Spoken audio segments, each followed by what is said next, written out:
Bonjour à tous et bienvenue.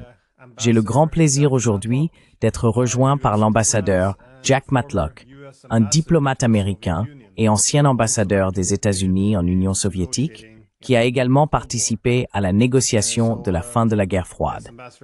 Donc oui, l'ambassadeur Matlock, après avoir terminé le lycée pendant la Seconde Guerre mondiale, a servi plusieurs décennies en tant que diplomate tout au long de la guerre froide et a des perspectives intéressantes sur tout, de la crise des missiles de Cuba à bien sûr sa participation directe à la négociation de la fin de la guerre froide.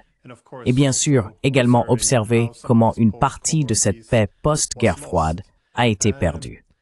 Eh bien, c'est un plaisir de vous revoir, ambassadeur. Cela fait quelques mois. Ravi d'être avec vous.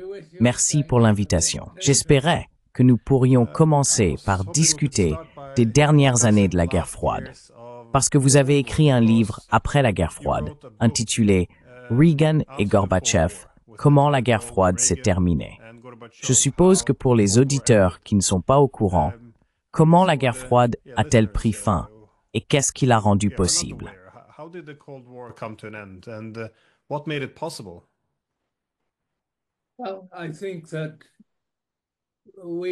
Eh bien, je pense que nous avons pris une décision. Je devrais dire que le président Reagan a pris une décision, que nous devions commencer à négocier plus activement si nous voulions mettre fin à la guerre froide, ou si nous ne pouvions pas y mettre fin totalement, au moins réduire les tensions et avoir une relation pacifique. On m'a demandé de rejoindre l'équipe de sécurité nationale vers la fin de sa première administration. On m'a demandé de rejoindre l'équipe et de conseiller sur une stratégie pour négocier une fin.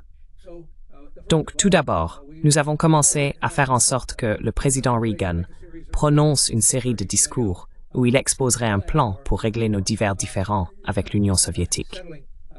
En développant cela, nous avons également élaboré des instructions sur ce que nous n'allions pas faire.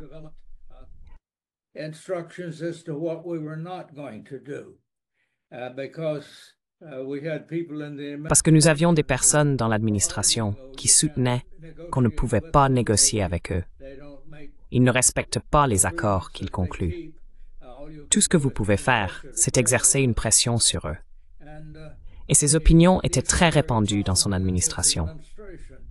Mais l'une des premières choses, après mon arrivée dans l'équipe, a été que nous avons eu une très petite réunion, non prévue à son agenda, mais avec seulement, je pense qu'il n'y avait que 7 personnes présentes. Le secrétaire d'État, le secrétaire à la Défense, le président des chefs d'état-major interarmés, moi-même, et le conseiller à la sécurité nationale. Et ce que Reagan disait, c'était « Écoutez, nous allons négocier avec l'Union soviétique. Quand je suis arrivé au pouvoir, je pensais que nous étions trop faibles, mais nous avons suffisamment renforcé notre position. Nous allons négocier. »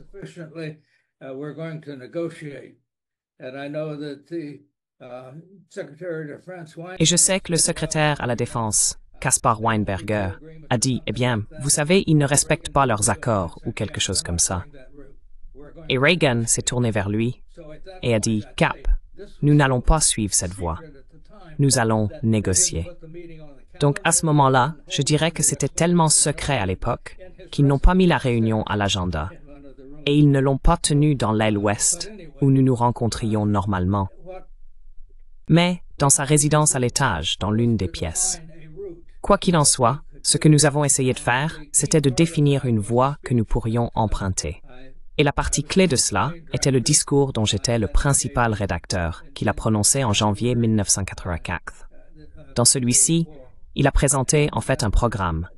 Il a utilisé le mot « coopérer », je pense, plus de 30 fois.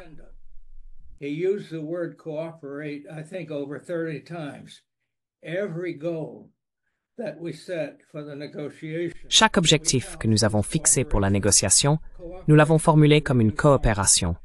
Coopération pour réduire les armes autant que possible, en particulier les armes nucléaires.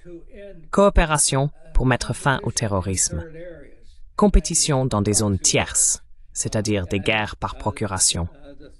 Et le troisième était de coopérer pour améliorer le respect des droits de l'homme. Ce n'était pas que vous deviez vous améliorer. Nous devons coopérer pour améliorer le respect des droits de l'homme. Et puis, le quatrième était que nous devons construire une meilleure relation de travail. Ce que nous voulions dire, c'est que nous devons abattre le rideau de fer qu'ils avaient. Mais dire un rideau de fer, même cela devient, vous savez, discutable. Donc la phrase que j'ai utilisée était de construire une meilleure relation de travail en augmentant les contacts, sport, éducatifs et autres contacts à tous les niveaux. Cela est finalement devenu un programme en 4 parties.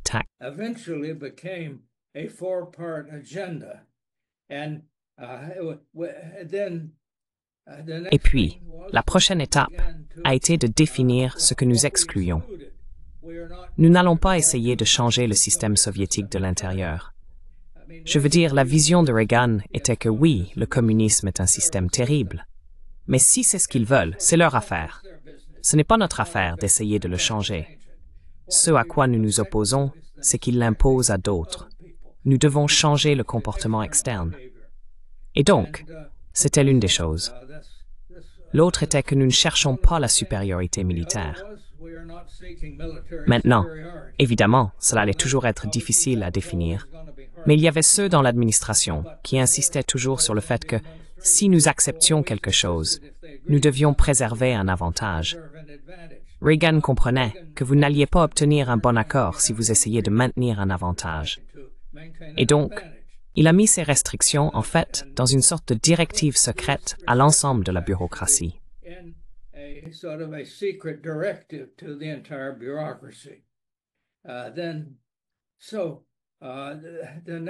Ensuite, l'étape suivante était, en particulier, une fois qu'il y avait un accord pour qu'ils se rencontrent.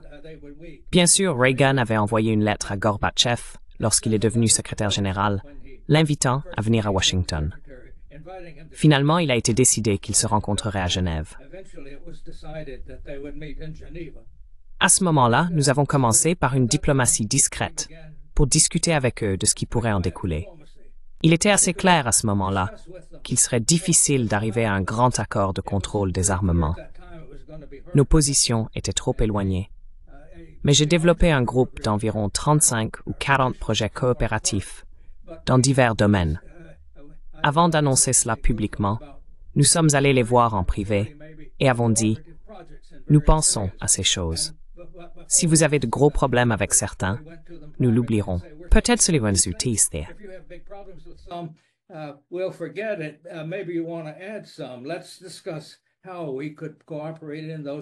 Discutons de la manière dont nous pourrions coopérer dans ces domaines. Cela allait de l'échange éducatif accru à la coopération dans ce que nous appelons maintenant l'énergie propre, et ainsi de suite. Nous avons commencé à essayer de rassembler, avant la réunion, un ensemble de choses que nous pourrions annoncer. Comme je l'ai dit, tout ce que nous avons demandé était une coopération pour atteindre un objectif. Juste avant d'arriver à la première réunion, le président Reagan a dicté une sorte de note à lui-même et à son personnel sur ce qu'il voulait accomplir lors de cette réunion. Sa secrétaire l'a tapé et il a fait quelques corrections. Cela m'a été remis alors que nous montions dans l'avion pour aller à Genève où se tenait la réunion. Et on m'a dit que nous devrions l'examiner. Et s'il y avait des erreurs, nous pourrions en discuter lors de notre briefing à Genève.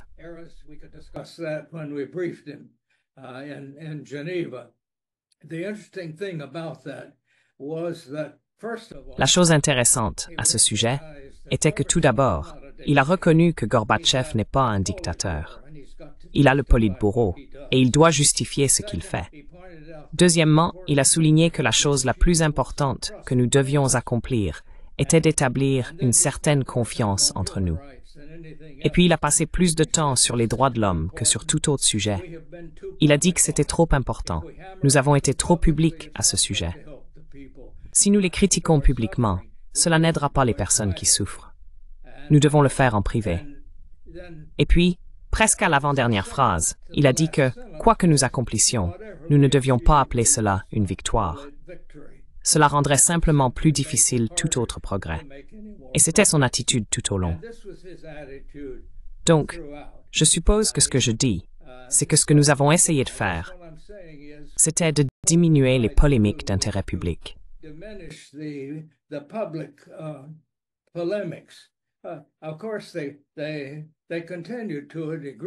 Bien sûr, ils ont continué dans une certaine mesure, mais nous avons commencé à ce moment-là avec tout d'abord une correspondance très active, traitant des questions.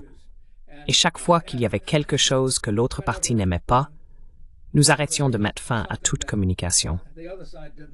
Et je sais que Reagan a dit que nous ne nous éloignons pas des négociations. S'il y a un problème, c'est une raison de plus pour en parler.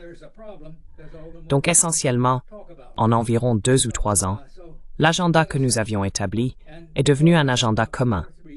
Plus tard, bien plus tard, après la fin de la guerre froide, j'ai demandé à l'ancien ministre des Affaires étrangères soviétique, « Vous savez, c'était notre agenda. Comment avons-nous réussi à en faire un agenda commun ?» Il a dit, « Vous n'avez jamais prétendu que c'était le vôtre. » Et j'ai dit, « Étiez-vous au courant ?»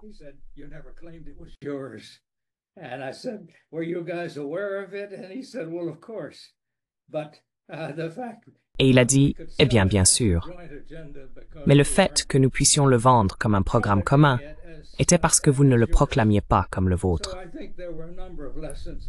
Donc je pense qu'il y avait un certain nombre de leçons à tirer.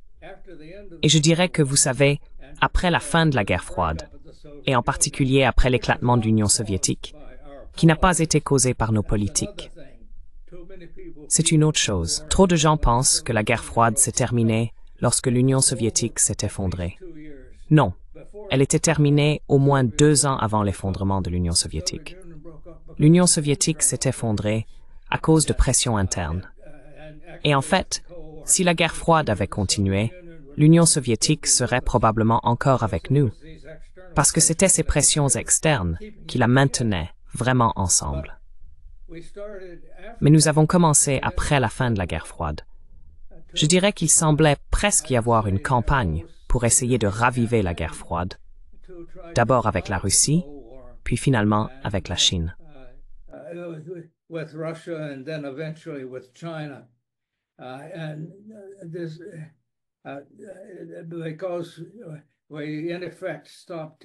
Parce que nous avons, en effet, arrêté toutes les négociations. Pendant la première administration Bush, la grande question était l'unification allemande, l'unification des 2 États allemands. Alors que nous négocions cela, Gorbatchev était le dirigeant soviétique et ils insistaient pour qu'il y ait d'abord des négociations entre les 2 États allemands. L'Allemagne de l'Ouest avait dit « Écoutez, laissez simplement ces Länder rejoindre sous notre constitution actuelle. » En d'autres termes, ils seraient simplement absorbés par l'Allemagne de l'Ouest sans négociation, leur accordant un statut spécial. Mais à cette époque, notre secrétaire d'État, suivant une idée d'abord développée par le ministre allemand des Affaires étrangères, Genscher, a suggéré que nous devrions promettre qu'il n'y aurait pas d'expansion de l'OTAN vers l'Est.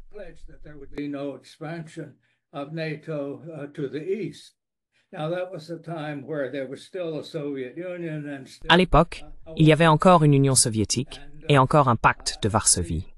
Et en fait, lorsque le secrétaire d'État Baker a présenté cette idée, il a dit, en supposant qu'il n'y ait pas d'expansion de l'OTAN, pas un pouce, ne serait-il pas préférable de préserver l'OTAN et de préserver une présence américaine en Europe pour aider à assurer la stabilité? Et Gorbatchev a répondu, eh bien, bien sûr, toute expansion de l'OTAN est inacceptable. Mais, ce que vous dites, je comprends, et cela semble avoir beaucoup de sens. Ce que Baker avait sous-entendu, c'est que nous devons garder l'OTAN et nous devons garder l'Allemagne dedans. Sinon, l'Allemagne pourrait redevenir une menace. Et Gorbatchev a même ajouté, nous ne nous opposons plus à une certaine présence militaire américaine en Europe. Il a dit, peut-être que vous n'avez pas besoin de 300 000 soldats, mais je reconnais que votre présence peut être un facteur de stabilisation, et nous l'accueillons favorablement.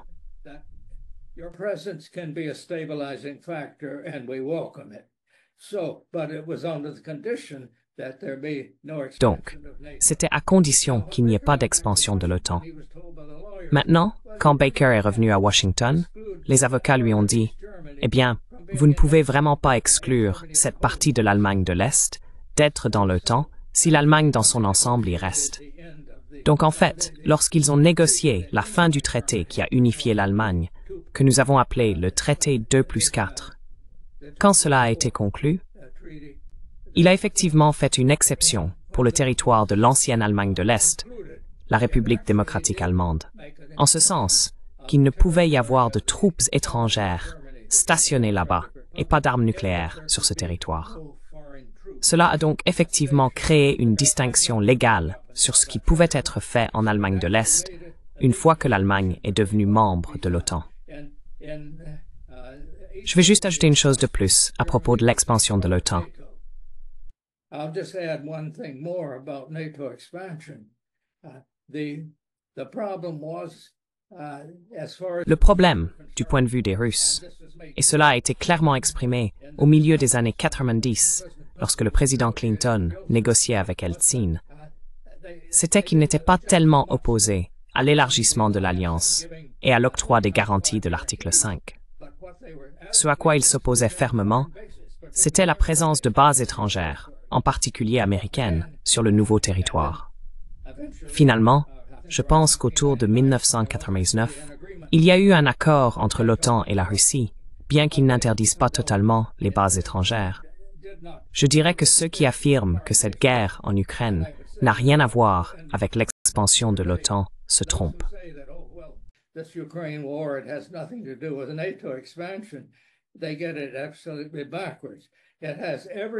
Ils se trompent complètement. Cela a tout à voir avec l'expansion de l'OTAN et, très important, l'établissement de bases américaines dans les nouveaux territoires. La grande question est apparue, bien sûr, d'abord sous la deuxième administration Bush, puis sous l'administration Obama, lorsque le gouvernement russe s'est opposé au stationnement de missiles antibalistiques en Pologne et en Roumanie.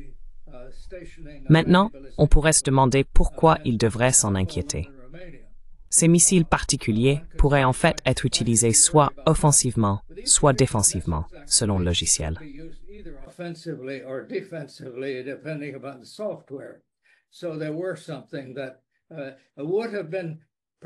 Il y avait donc des choses qui auraient été interdites, disons, sur le territoire est-allemand en vertu de ce traité. Et puis le président Poutine a proposé, d'accord, si ce sont des missiles défensifs, pourquoi ne pas avoir un programme conjoint? Et Obama a dit, nous allons y réfléchir. Et plus tard, il a dit non, il ne peut pas y avoir de programme conjoint. Je reviendrai plus tôt. Si Gorbatchev avait fait une proposition sérieuse à Reagan pour que nous ayons un programme conjoint sur les armes défensives, Reagan aurait sauté sur l'occasion. Et donc cela, je dirais, il doit y avoir un changement complet. Donc tout cela, je pense, éclaire le problème d'aujourd'hui. Et le fait est que le que The thing is that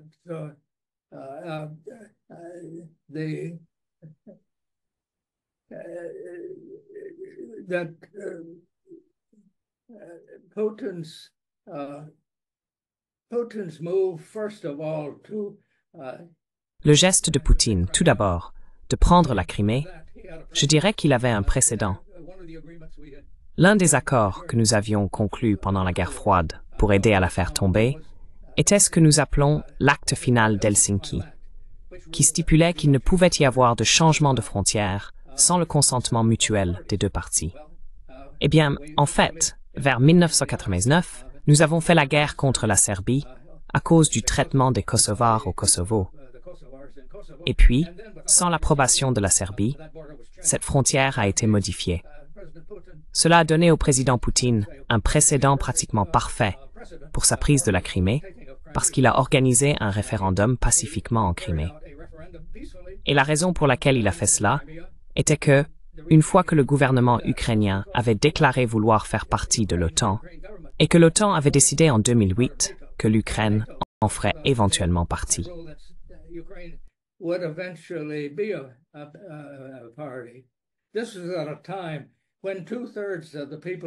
C'était à une époque où les 2/3 des habitants de l'Ukraine ne voulaient pas être dans l'OTAN.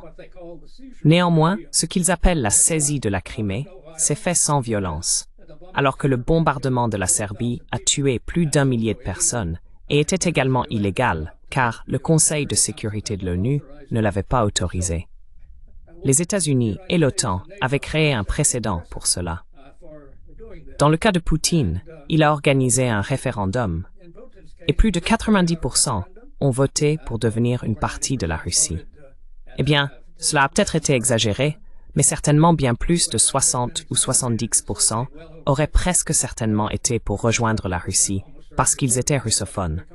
Et les Ukrainiens délégitimaient pratiquement l'utilisation de la langue russe.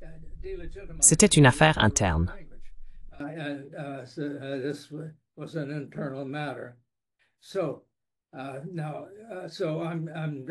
Je dis simplement que lorsqu'on parle de la Russie, l'expansion de l'OTAN n'est pas le problème. C'est le problème, et c'est le problème crucial. L'expansion plus les bases. Et c'est pourquoi, à l'heure actuelle, les Russes ne sont pas désireux d'avoir des membres de l'OTAN. En fait, garantir la paix en Ukraine. Ils ont traversé un cessez-le-feu. Après la révolution de 2014, qui était en réalité un coup d'État en Ukraine, ils ont traversé un cessez-le-feu qui a été plus souvent violé par les Ukrainiens que par les partisans russes. L'OSCE, l'Organisation pour la sécurité et la coopération en Europe, avait des observateurs là-bas. Et c'est pourquoi, en même temps, bien qu'il y ait eu 2 accords à Minsk, selon lesquels l'Ukraine accorderait l'autonomie à ces régions, les Ukrainiens ont refusé de le faire explicitement. Et comme je l'ai dit, ils ont violé le cessez-le-feu plus que l'autre côté.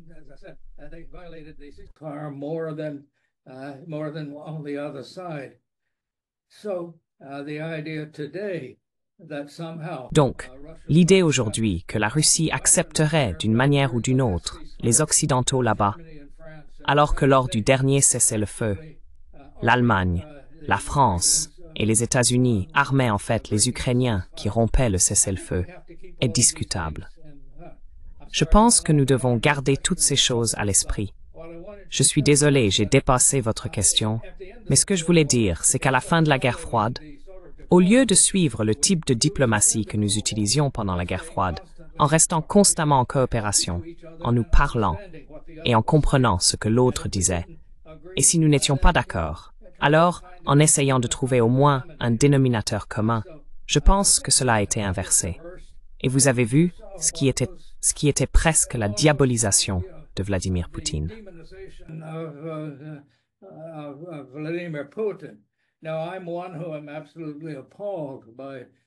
Maintenant, je suis absolument consterné par ce qui s'est passé.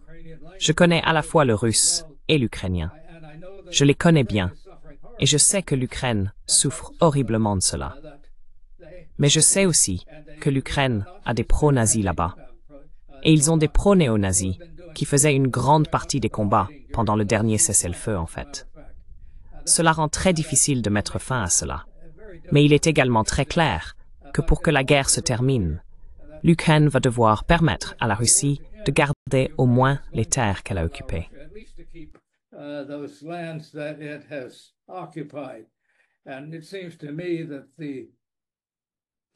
Et il me semble que tout le monde a quelque chose à gagner de la paix.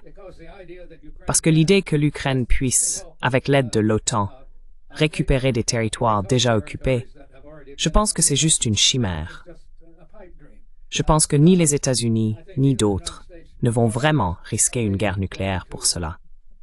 Et nous devons comprendre que, comme dans de nombreux autres domaines, c'est un domaine d'intérêt beaucoup plus élevé pour la Russie en termes de sécurité que pour n'importe lequel des autres.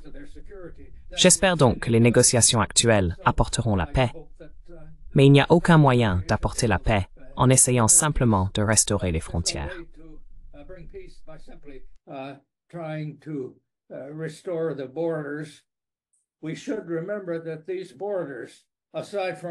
Nous devrions nous rappeler que ces frontières, à l'exception de la Crimée, ont été créées par Adolf Hitler et Joseph Staline dans l'accord avant la Seconde Guerre mondiale, lorsque des parties de ce qui était alors l'Est de la Pologne ont été incluses dans l'Union soviétique et placées en Ukraine. Ainsi, vous avez une Ukraine qui, depuis son indépendance, était profondément divisée en interne. Et je dirais qu'émotionnellement, cette guerre ressemble vraiment à une guerre civile, quand on regarde tous les facteurs. Et comme toute guerre civile, l'ingérence extérieure l'aggrave, plutôt que de la résoudre. J'espère donc maintenant que la solution sera difficile à trouver, mais j'espère que nous continuerons à avancer dans cette direction. that I hope will continue to move in that direction. Eh bien, ambassadeur Matlock, j'apprécie le contexte approfondi et le lien avec la crise actuelle en Ukraine. Vous avez dit quelque chose d'intéressant à propos de Reagan, qui se relie également très bien à la crise actuelle que nous avons. À savoir que lorsque Reagan voulait ouvrir des négociations avec les Soviétiques, il y avait beaucoup de résistance, avec l'argument qu'on ne peut pas faire confiance aux Russes, qui ne tiendront pas leurs promesses. La seule chose que nous pouvons faire est de leur mettre de plus en plus de pression. Cela semble terriblement familier. C'est plus ou moins la rhétorique, surtout en Europe maintenant. Mais je suppose que j'ai une question en deux parties. La première est, pourquoi y avait-il une si grande résistance à la diplomatie? Et qu'est-ce qui a poussé Reagan à persévérer malgré tout? Car pour beaucoup, il était perçu comme un faucon, s'opposant à l'empire du mal. Comment est-il devenu la figure principale capable de surmonter cette résistance et de réellement poursuivre la diplomatie?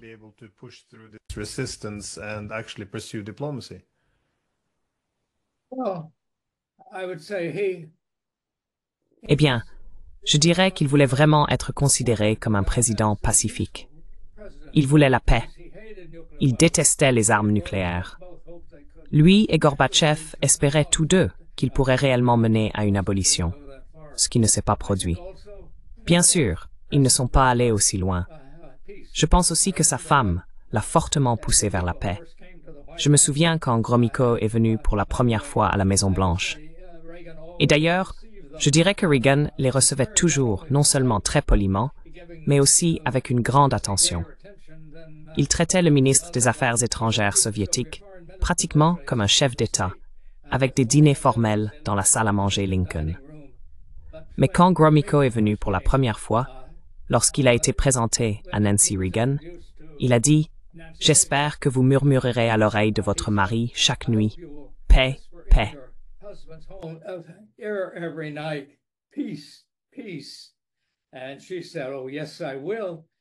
Et elle a dit « Oh, oui, je le ferai ». Et elle s'est mise sur la pointe des pieds, s'est penchée vers son oreille et a chuchoté « Paix, paix ». Je me souviens que c'était l'une des rares fois où j'ai vu Gromyko sourire. Il était auparavant connu sous le nom de Monsieur Nayet. Mais oui, je pense que c'était essentiellement ça. Et la deuxième chose, il détestait vraiment les armes nucléaires et était quelqu'un qui voulait vraiment les abolir. Il outrepassait sa bureaucratie. Donc, en effet, bien qu'il ait gardé ces personnes que nous appelons maintenant néocons et qu'il n'aimait pas licencier les gens, il les gardait dans l'administration, mais il les outrepassait chaque fois qu'ils avaient des désaccords. Depuis lors, ils ont en effet pris le contrôle de la politique étrangère de nos deux partis politiques. Et on peut se demander, eh bien, qu'est-ce qui se cache derrière cela?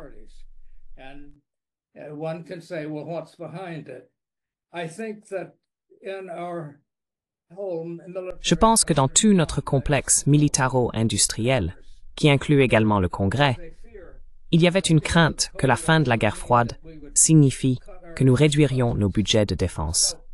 Donc, d'une manière ou d'une autre, il fallait trouver des concurrents de même niveau dans le monde pour justifier ces grandes dépenses de défense. Maintenant, je ne veux pas dire que les gens comprenaient nécessairement les raisons de cela. Mais il était très facile de dire, eh bien, la Russie est toujours une menace, ou la Chine, regardez comment elle grandit, elle va être une menace. Et en fait, nous avons essayé d'être, en effet, militairement supérieurs à tous les autres réunis. Et nous avons parlé de domination totale du spectre, etc. Eh bien, il est très clair que d'autres pays ne vont pas réagir très bien à cela.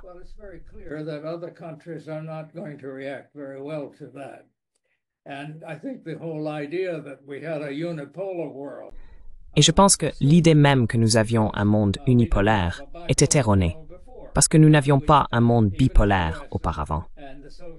Même si les États-Unis et l'Union soviétique étaient d'accord sur tout, nous ne pouvions pas changer d'autres pays à cause de cela. L'idée qu'une puissance extérieure peut créer la démocratie dans un autre pays, je pense, est totalement irrationnelle.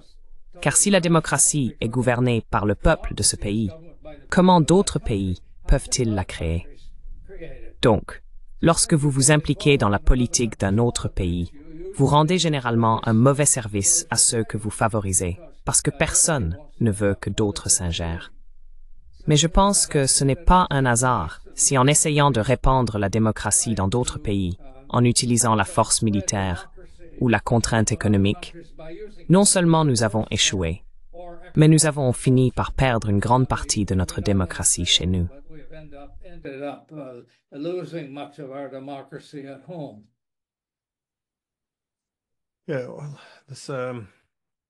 Oui, eh bien, la préoccupation concernant le budget militaire est toujours liée au système d'alliance. Car c'est pourquoi de nombreux chercheurs critiquent les systèmes d'alliance en temps de paix. Car ils doivent perpétuer, je suppose, un conflit. C'est pourquoi, même après la disparition de l'Union soviétique, vous avez vu l'OTAN devenir soudainement très insistante, avec l'idée que nous devions sortir de la zone ou cesser nos activités, nous étendre ou mourir.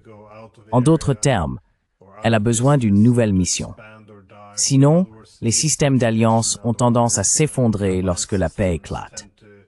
Et je pense que ça fait partie de la panique en Europe maintenant aussi, car les Américains ont signalé qu'ils avaient d'autres priorités.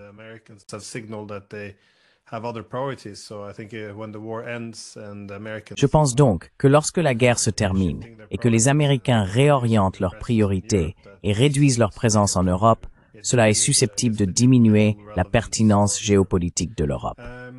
Cependant, plus tôt vous avez dit que Reagan ne voulait pas, je pense qu'il vous a instruit, vous ou son équipe, de ne pas considérer cela comme une victoire, mais plutôt comme une victoire commune ou une paix commune. C'est quelque chose que Bush a également dit en 1989. Personne ne devrait danser sur les ruines du mur de Berlin parce que ce n'était pas une victoire. C'était une paix commune, une paix mutuelle. Mais c'était en 1989. En 1991, la rhétorique a changé de manière spectaculaire.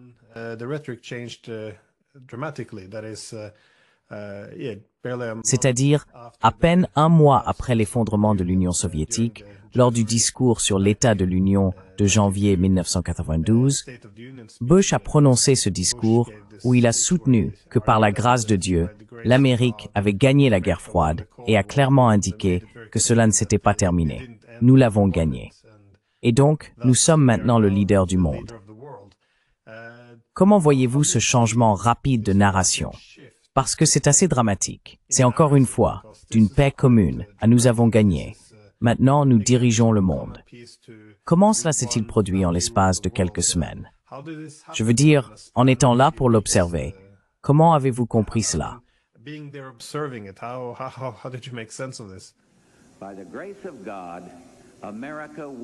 Par la grâce de Dieu, l'Amérique a gagné la guerre froide. Car la guerre froide ne s'est pas terminée. Elle a été gagnée. Nous sommes les États-Unis d'Amérique, le leader de l'Occident qui est devenu le leader du monde. Et tant que je serai président, je continuerai à diriger en soutien à la liberté partout.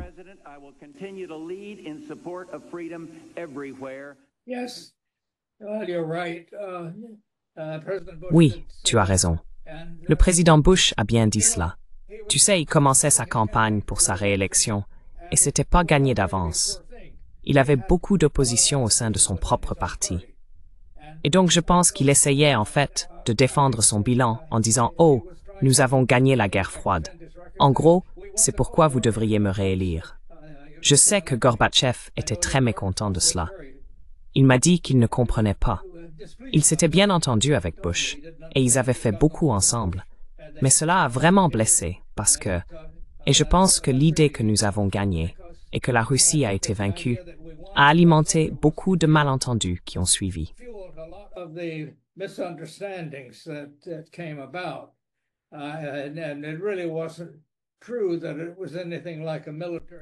Et ce n'était vraiment pas vrai que c'était quelque chose comme une victoire militaire, parce que Gorbatchev avait en fait abandonné la philosophie marxiste-léniniste, qui avait créé la guerre froide en premier lieu, avait permis aux États d'Europe de l'Est de se libérer eux-mêmes et avait accepté l'unification de l'Allemagne, comprenant qu'il n'y aurait pas d'expansion de l'OTAN.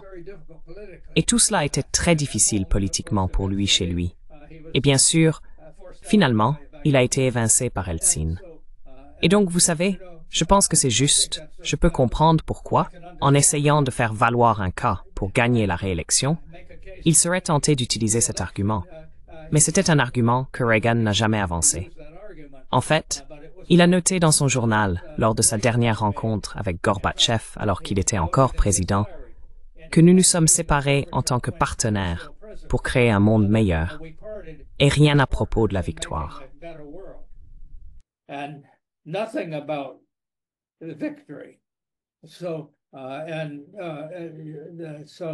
Donc, je pense qu'en fait, nous avons négocié pacifiquement la fin de la guerre froide au bénéfice de tout le monde, tant les États-Unis que l'Union soviétique et tous les autres.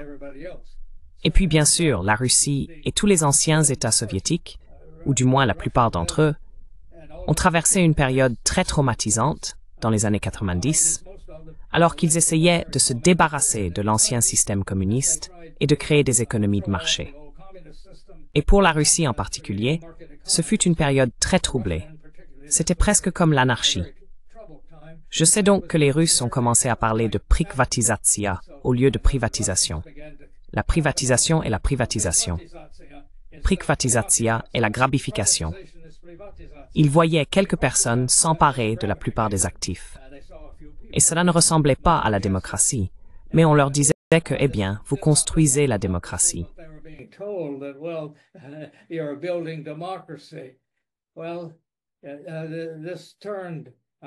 Eh bien, cela a, je pense, tourné de nombreux Russes contre l'idée même, parce qu'ils ont traversé une période très très difficile dans les années 90. Et je dois dire que lorsque Vladimir Poutine est devenu président, en environ 3 ans, il les a sortis du défaut de paiement et avait en fait remboursé toutes les dettes vers 2003. Et c'est donc une des raisons pour lesquelles les Russes, je pense, vous trouverez une majorité qui votera encore pour lui. Bien que certainement, comme je l'ai dit, des choses se sont produites que je pense ne sont pas bonnes pour la Russie ou pour quiconque d'autre.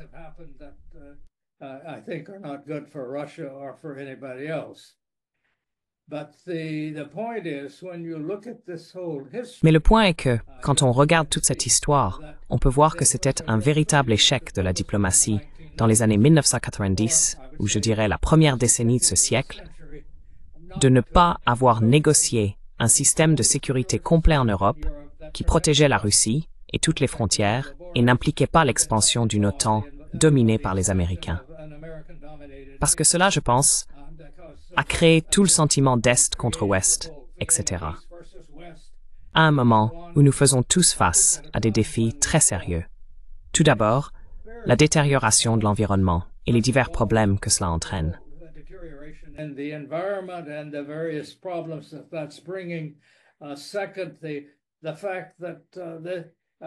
Deuxièmement, le fait que ces guerres, ainsi que la dégradation de l'environnement, provoquent un mouvement de personnes et une immigration presque sans précédent, met la pression sur toutes sortes de gouvernements.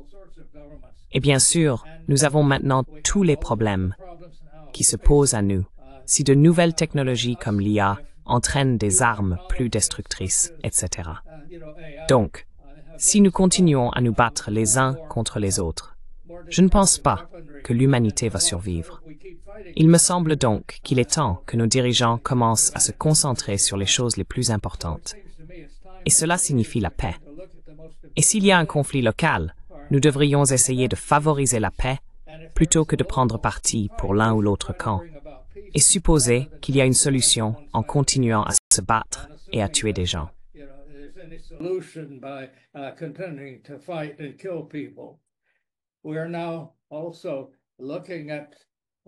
Nous examinons maintenant ce qui est, à toutes fins utiles, un génocide en cours à Gaza, etc. Et pourtant, les personnes qui essaient de protester contre cela sont souvent harcelées, et ainsi de suite. Et je pense qu'il est tout aussi grave de nier qu'un génocide est en cours maintenant que de nier l'Holocauste. Bien sûr, l'Holocauste a été une chose terrible, et nous aurions dû en tirer la leçon. À l'époque, j'étais vivant, un lycéen. Mais, vous savez, la guerre était en cours. Nous ne savions pas ce qui se passait. Ce qui se passe à Gaza, c'est que nous savons ce qui se passe. Et pourtant, on trouve encore des gens qui le défendent. Je ne comprends pas cela.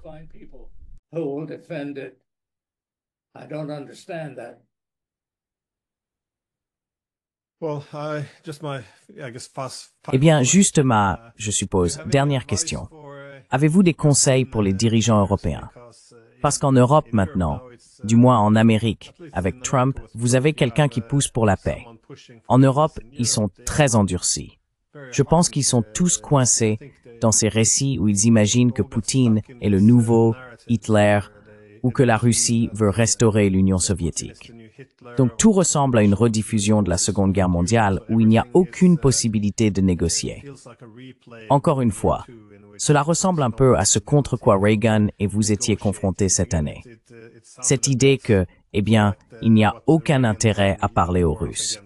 Vous ne pouvez pas leur faire confiance.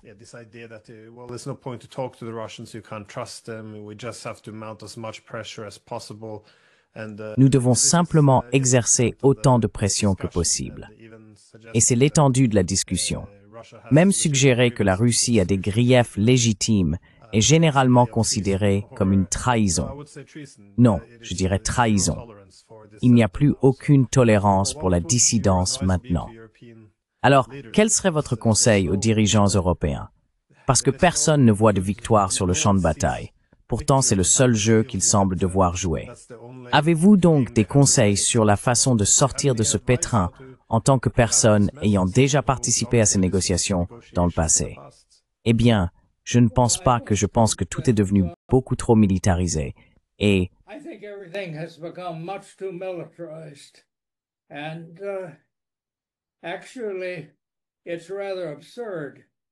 en fait, c'est plutôt absurde, je pense, que l'Europe occidentale et orientale considère la Russie comme une menace pour elle. La seule chose qui créerait une menace russe serait des bases américaines avec des armes nucléaires sur leur sol. Oui, alors elles deviendraient des cibles, sans aucun doute. Mais, vous savez, si la Russie n'a même pas pu conquérir l'Ukraine, et je ne pense pas qu'ils aient cherché à les conquérir totalement, comme les gens le pensent. Mais si la Russie n'a pas pu conquérir l'Ukraine en 3 ans de guerre, je veux dire, comment vont-ils s'attaquer à un pays européen membre de l'OTAN? Je veux dire, ce serait totalement insensé.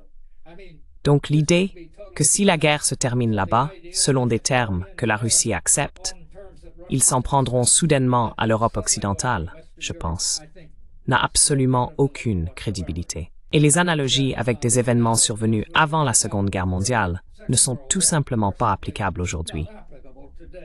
Les choses sont très différentes. Et donc, en d'autres termes, je ne vois aucune raison pour que les Européens ne se défendent pas eux-mêmes.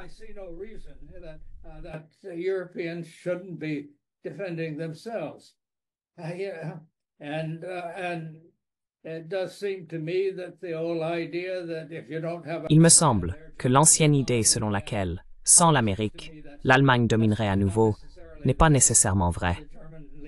Le leadership allemand et les attitudes allemandes sont très différents de ceux qu'ils avaient entre les 2 guerres mondiales.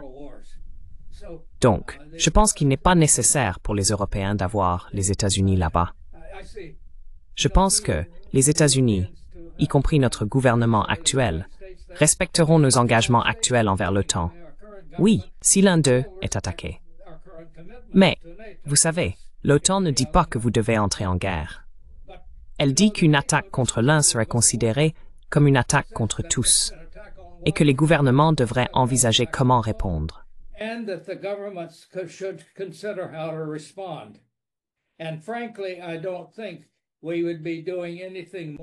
Et franchement, je ne pense pas que nous ferions plus que ce que nous faisons actuellement si l'Ukraine avait été dans l'OTAN. Et c'est l'un des problèmes que nous avons maintenant pour y mettre fin. Donc, beaucoup de choses que vous entendez. Maintenant, en ce qui concerne le respect des promesses, autant que je puisse en juger, bien que je n'aime pas ce qu'il a fait, le président Poutine a signalé à chaque fois où se trouvent ces lignes rouges et comment il va réagir. Je ne pense pas qu'il ait rompu de promesses que je puisse voir. Je n'en connais pas une. Je sais que d'autres ont rompu des promesses dans ces accords de Minsk. Et je sais que certains accords ont été violés. Mais le fait est que lorsque des accords clairs ont été conclus, des accords concrets, agreements were made, concrete agreements, usually Russia, I would say Habituellement, la Russie, ou je dirais l'Union soviétique, était la même. Si vous aviez un accord assez spécifique, ils le respectaient. Maintenant, si c'était un terme général qu'ils pouvaient interpréter différemment, ils pourraient l'interpréter à leur manière plutôt qu'à la vôtre. Mais nous avons appris à rendre les accords aussi concrets que possible. Et je ne vois aucune preuve que le président Poutine rompe les accords qu'il a conclus. Mais cela ne veut pas dire que j'aime ce qu'il a fait. Bien sûr que non.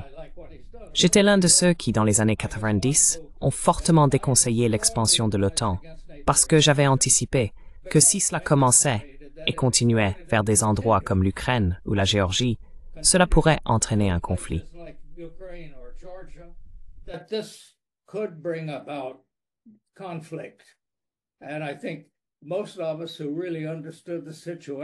Et je pense que la plupart d'entre nous qui comprenaient vraiment la situation ont dit la même chose.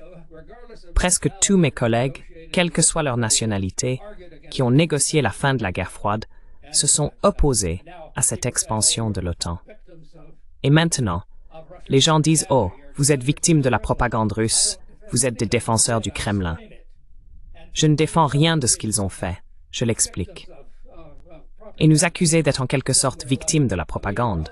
C'est comme accuser un météorologue qui vous dit où le prochain ouragan va frapper, d'aimer les ouragans. Non, je ne le fais pas. Je ne voulais vraiment pas voir ces choses se produire. Et c'est pourquoi j'ai toujours conseillé, n'élargissez pas l'OTAN jusqu'à ce point.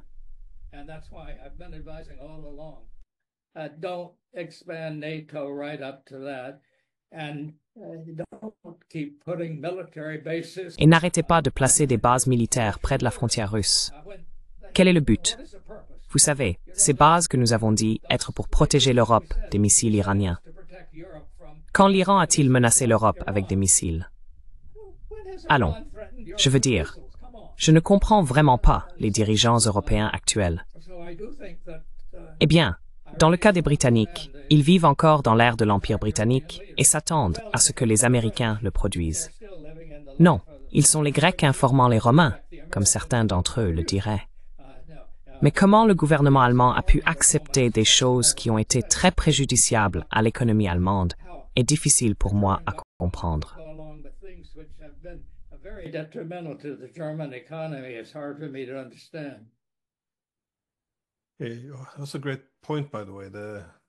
C'est un excellent point d'ailleurs, l'accusation selon laquelle on ne peut pas faire confiance à la Russie, parce qu'en fait les Russes ont dit très clairement que c'est ainsi qu'ils réagiraient, que c'était une ligne rouge. Donc ils ont effectivement fait ce qu'ils avaient dit qu'ils feraient. Eh bien oui, juste comme commentaire final, je suppose ce que vous avez dit à propos de l'opposition ferme à l'expansion de l'OTAN. Vous avez vu cela aussi sous l'administration Clinton. William Perry, le secrétaire à la Défense, a même envisagé de démissionner. Il a dit que la plupart des gens dans l'administration savaient que cela allait aliéner les Russes, mais que cela n'avait pas vraiment d'importance puisqu'ils étaient faibles. Et votre propre collègue, George Kennan, l'architecte de la politique de confinement, a donné une interview en 1988 où il a mis en garde.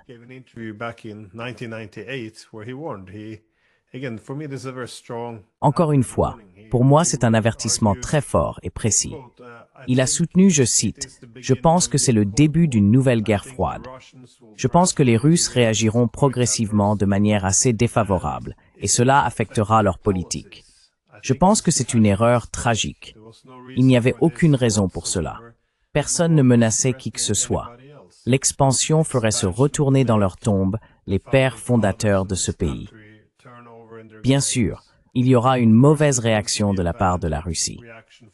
Et puis les promoteurs de l'expansion de l'OTAN diront que nous vous avons toujours dit que c'est ainsi que sont les Russes. Mais c'est tout simplement faux.